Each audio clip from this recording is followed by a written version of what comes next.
स्वागत है दोस्तों आपका हमारे YouTube channel Rahul ji school पे। दोस्तों 17 सितंबर को वर्ल्ड अफेयर्स में जियोपॉलिटिक्स में एक बहुत बड़ा डेवलपमेंट हुआ है, जिसको पाक सऊदी डिफेंस डील के थ्रू जाना जा सकता है। तो आज इस लेक्चर में, राहुल जी स्कूल के इस लेक्चर में आज हम लोग डिस्कस करेंगे कि डील क्या है, ये डील क्यों किया गया, सऊदी अरब और पाकिस्तान का रिलेशन डिस्कस करेंगे, इतिहास के पन्नों में जाके थोड़ा सा इंडिया सऊदी अरब का क्या रिलेशन है और इस डील का इम्पैक्ट क्या होने वाला है। दोस्तों देर न करते हुए शुरू करते हैं आज का डिस्कशन। सबसे पहले देखते हैं कि ये डील क्या है।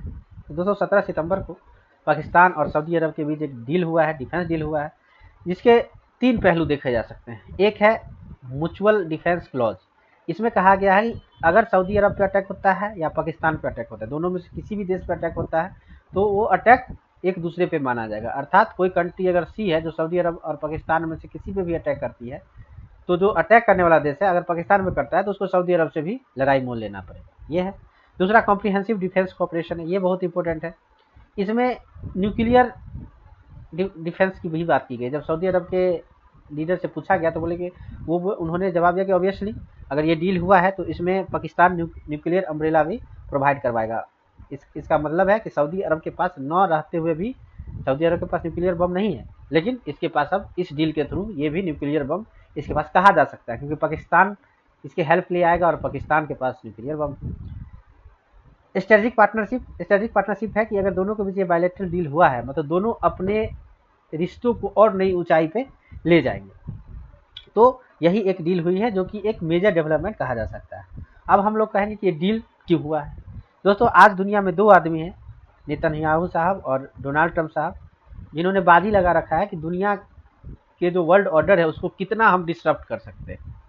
इजराइल ने क्या किया कि 9 सितंबर को, जो कि कतर है, जो कि अभी वर्ल्ड में कोई भी निगोशिएशन होता है वो कतर की राजधानी दोहा में हो रही है, चाहे अफगानिस्तान यूएस का डील हो या आपने सीरिया में जो तख्तापलट एक आतंकवादी संगठन ने सरकार बनाई उसका और यूएसए का डील हो, तो वर्ल्ड के जो मेजर मेजर डील है वो कतर में ही हो रहे थे। तो इसी दौरान कतर की राजधानी दोहा में अमेरिका और हमास के लीडर के बीच एक निगोशिएशन वार्ता चल रही थी। इजराइल ने जो तबाही मचा रखी है गाजा पट्टी में उसके रिगार्डिंग, उस पर इजराइल ने हमला करके और हमास के लीडर को मारने की कोशिश की। हालांकि ये हमला विफल रहा, मेजर कोई लीडर मारे नहीं गए, और इजराइल से जब पूछा गया तो उसने बोला कि जरूरी पड़े तो हम ऐसा हमला और करेंगे। तो इससे क्या हुआ कि बाकी जितने जो वेस्ट एशियन कंट्री है उनके बीच एक डर पैदा हुआ कि इजराइल कल को किस पे अटैक कर दे कोई पता नहीं।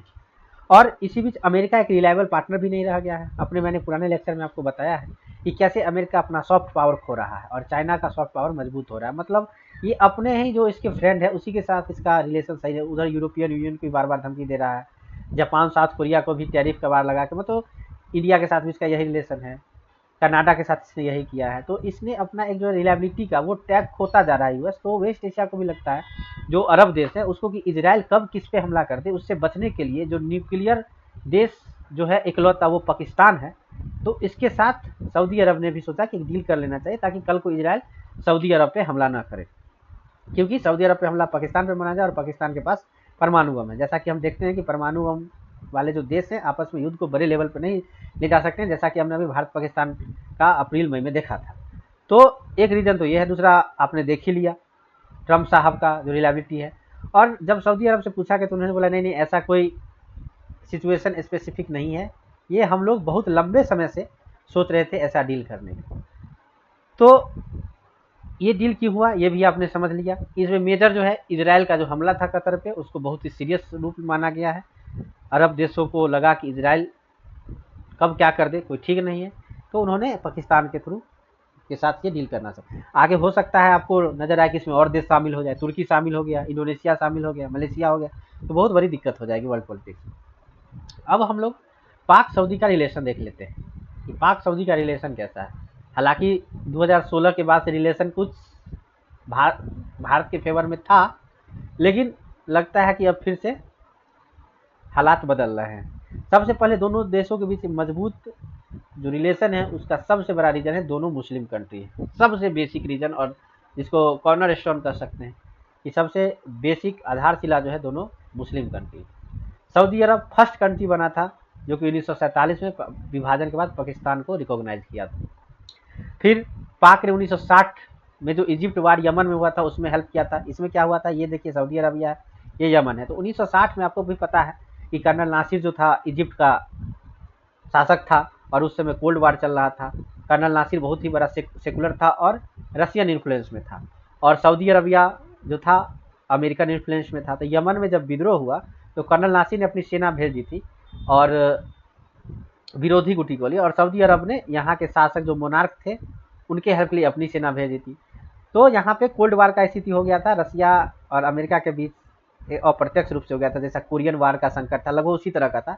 तो इसमें चूंकि उस समय पाकिस्तान भी अमेरिकी ग्रुप का था, तो उसने अपनी मिलिट्री भेजी थी सऊदी अरब के हेल्प के लिए, जो कि इजिप्ट के खिलाफ लड़ाई लड़ी थी। तो वहां से और रिलेशन इसके बहुत बढ़िया हो गए।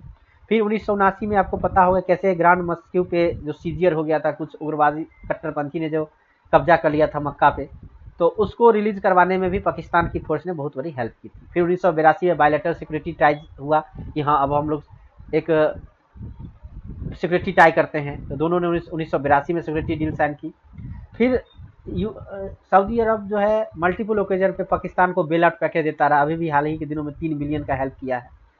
तो सऊदी अरब और पाकिस्तान के रिलेशन काफ़ी अच्छे हैं। बीच में कह सकते हैं 2016 के बाद हल्का सा झुकाव भारत की तरफ था, लेकिन वो फिर से जो वर्ल्ड पॉलिटिक्स में जो सिचुएशन बन रहे हैं इजराइल और अमेरिका के कारण, तो सऊदी अरब को न चाहते हुए पाकिस्तान की तरफ थोड़ा सा झुकाव दिखाना पड़ा। सऊदी अरब पाकिस्तान के एक्स मिलिट्री जो रिटायर करते हैं उसका सबसे बड़ा एम्प्लॉयर भी सऊदी अरब है। अभी लगभग 20,000 पूर्व पाकिस्तानी वहाँ पे मिलिट्री में काम कर रहे हैं। तो पाकिस्तान मिलिट्री से रिटायर हुए और आपका वहाँ जॉब रखा हुआ है। तो देखते हैं कि पाकिस्तान सऊदी का रिलेशन बहुत ही पुराना और मजबूत है। अब इंडिया सऊदी का रिलेशन क्या है, क्योंकि पाकिस्तान के साथ उसका डील हुआ है तो उसका इफेक्ट इंडिया पे भी पड़ेगा और बहुत बड़ा पड़ेगा। तो हम लोग पहले देख लेते हैं इंडिया सऊदी का रिलेशन क्या है। दोस्तों अभी करंट में इंडिया और सऊदी अरब के बीच 42 बिलियन का ट्रेड हो रहा है, जिसमें इंडिया एक्सपोर्ट करता है 11 बिलियन का और इंपोर्ट करता है 31 बिलियन। इंडिया जो है सऊदी अरब का सेकेंड लार्जेस्ट ट्रेड पार्टनर है और सऊदी अरब इंडिया का 5th largest trade partner. India के लगभग 30 लाख आदमी जो है सऊदी अरब में काम करते हैं और वहाँ से पैसा इंडिया भेजते हैं। तो एक मजबूत डायस्पोरा सऊदी अरब में भारतीयों की है। हिस्टोरिक जो है रिलेशन की शुरुआत कर सकते हैं 2000 ईस्वी तक तो उतना कुछ खास था नहीं, सऊदी अरब पाकिस्तान के फेवर में था। तो क्या होता है 2006 में किंग अब्दुल्ला जो थे उस समय सऊदी के किंग जो थे, उन्होंने दिल्ली की यात्रा की और फिर दिल्ली डिक्लेरेशन बना। फिर मनमोहन सिंह ने 2010 में रियाद की दौरा किया और उस समय रियाद डिक्लेरेशन बना। तो यहाँ से दोनों के बीच संबंध अच्छे होने शुरू हुए। फिर मोदी जी आए 2014 में, उसके बाद रिलेशन और नई ऊंचाइयों पर पहुंचा। मोदी जी ने 3 दौरा किया 2016 में, 19 में।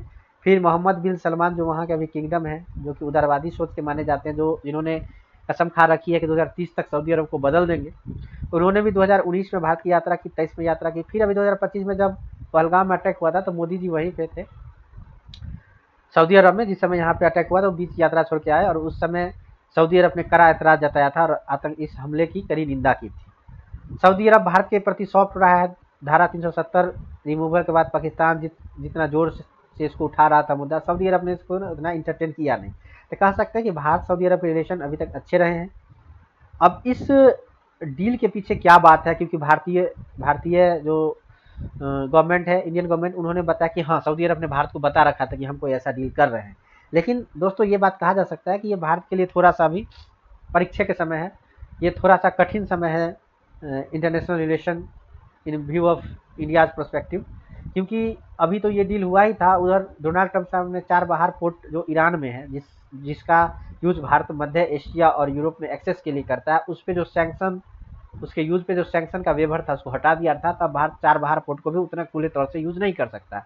तो भारतीय कह सकते हैं कि जो पॉलिसी मेकर के लिए बहुत कठिन समय है कि उसको वर्ल्ड अफेयर में वो कैसे डील करते हैं, बहुत कम्प्लेक्स समय आ गया है। तो इंडिया का कंसर्न तो है और क्लियर कंसर्न है कि आप सऊदी अरब भारत का एक क्लोज पार्टनर बनता जा रहा था, दोनों के बीच बहुत आगे के बहुत इम्पोर्टेंट डील होने हैं, बहुत आगे का रोड मैप अच्छा है। आपको बताया था India middle east Europe economic corridor, इसमें सऊदी अरब बहुत बड़ा रोल प्ले करने वाला है।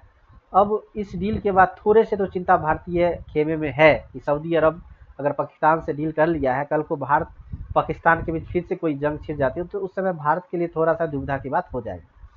अमेरिका के लिए डोनाल्ड ट्रम्प साहब के लिए तो अच्छी बात है, क्योंकि इस डील के थ्रू सऊदी अरब ने क्या किया, इसको एक तरीके से समझिए कि किसी एरिया में एक लोकल गुंडा है जिसके पास पैसा नहीं है हथियार खरीदने के लिए, सऊदी अरब ने क्या किया, पाकिस्तान से डील करके अब पाकिस्तान को पैसा का पूरा हेल्प करेगा, क्योंकि डिफेंस डील पाकिस्तान के साथ हुआ है सऊदी अरब का, मतलब सऊदी अरब का विश्व हित है। तो अब क्या करेगा पाकिस्तान, सऊदी अरब से पैसा लेगा और अमेरिकी हथियार खरीदेगा। तो इसमें तो डोनाल्ड ट्रम्प साहब और चाइना की बल्ले बल्ले हैं, लेकिन अगर जो बाइडन की सरकार होती तो मुझे पूरा उम्मीद है कि उस पर कड़ा एतराज जताती कि जो बाइडन पास्ट में भी पाकिस्तान पे कई तरह के सैंक्शन लगा चुके हैं। उनका मेन कंसर्न था पाकिस्तान जो है बैलिस्टिक मिसाइल का डिजाइन कर रहा है जो अमेरिका तक रीच रखता। तो बाइडन सरकार ने तो उस पर प्रतिबंध लगा दिया। अब क्या होगा कि अब ये सऊदी अरब का पैसा यूज करके अपने मिसाइल प्रोग्राम को और तेजी से आगे बढ़ा दे सकता है, जो कि रीजनल स्टेबिलिटी और वर्ल्ड पीस के लिए खतरनाक है, क्योंकि पाकिस्तान का कोई ठीक नहीं है कब कहाँ पे वहाँ किसकी सरकार आज वहाँ के हथियार किस आतंकवादी के हाथों लग जाए। तो ये बहुत बड़ा कंसर्न है। मिडिल ईस्ट सिक्योरिटी भी जो है वो भी आपका थोड़ा सा वहाँ का ऑर्डर जो है गड़बड़ हो सकता है, क्योंकि आप सऊदी अरबिया हो गया, ईरान हो गया और पाकिस्तान, ये तीनों के रिलेशन देखिए। सऊदी ईरान का पाकिस्तान से कभी अच्छा रिलेशन कभी खट्टे रिलेशन, दोनों इस्लामिक देश को हैं तो दोनों के बीच अच्छे रिलेशन हो जाते हैं। बाकी ईरान सऊदी अरब में हमेशा 36 के आंकड़े रहे हैं। तो अब सऊदी अरब पाकिस्तान के बीच डील होने पर ईरान भी अपने आपको इस डील को ईरान भी अपने आप के लिए चुनौती मानेगा। तो ये भी चाहेगा तरह तरह का हम डील कर ले किसी दूसरे देश के साथ। तो एक तरीके से यहाँ एक होड़ सी लग जाएगी कौन किसके साथ ग्रुप बनाता है, जो कि हमें फिर से वर्ल्ड वार फर्स्ट और वर्ल्ड वार टू के समय की याद दिलाएगा, जब वर्ल्ड में जगह जगह ऐसे ऐसे डील हो रहे थे, रक्षा समझौते हो रहे थे कि इस देश पे हमला होगा तो वो देश हेल्प करेगा, उस देश पे हमला होगा तो वो देश हेल्प करेगा। तो ओवरऑल कह सकते हैं कि ये जो डील है यह रीजनल स्टेबिलिटी, वर्ल्ड स्टेबिलिटी सभी के लिए खतरा है। वर्ल्ड वॉर जैसे सिनारियो हो सकते हैं। इजराइल अब देखेगा सऊदी अरब और ईरान, सऊदी अरब के पास अब न्यूक्लियर बम का प्रोटेक्शन है, तो इजराइल और घातक हथियार तैयार कर सकता है। मतलब बहुत ही एक सकते हैं वेस्ट अरब वर्ल्ड जो है एक तरीके से युद्ध के मोड़ पे आ जाएगा, क्योंकि जगह जगह आपके ये रक्षा डील हो रहे हैं। इसमें सबसे बड़ा कोई विजेता बन के निकला है तो पाकिस्तान निकला है। पाकिस्तान का भी लक अच्छा है। इसके एक समय पाकिस्तान का इंटरनेशनल रिलेशन गर्त में जा चुका था, हर एक जगह से आउटकास्टेड फील कर रहा था, लेकिन फिर से जब से ट्रम्प साहब आए हैं इनको एक तरह से नया जीवन मिला है। एक तो चाइना से इसको 5th जनरेशन हथियार मिलने की बात हो रही है, यूएसए ने इसको खुल के सपोर्ट करना शुरू किया है। अब सऊदी अरब जो इससे दूर जा चुका था वो भी अब इसके धीरे धीरे पास जाने लगा है। कल को पाकिस्तान हो सकता है यूएई के साथ ऐसा डील करने की कोशिश करे। तुर्की अगर इसमें शामिल हो गया तो ये भारत के साथ लिए भी बहुत चिंता वाली बात हो जाएगी। तो देखना है आगे क्या होता है। जैसे इस टॉपिक में आगे डेवलपमेंट होता है आप लोगों के बीच लेके आऊँगा। राहुल जी इस स्कूल को सब्सक्राइब कीजिए, लाइक कीजिए, शेयर कीजिए। जय हिंद, जय भारत।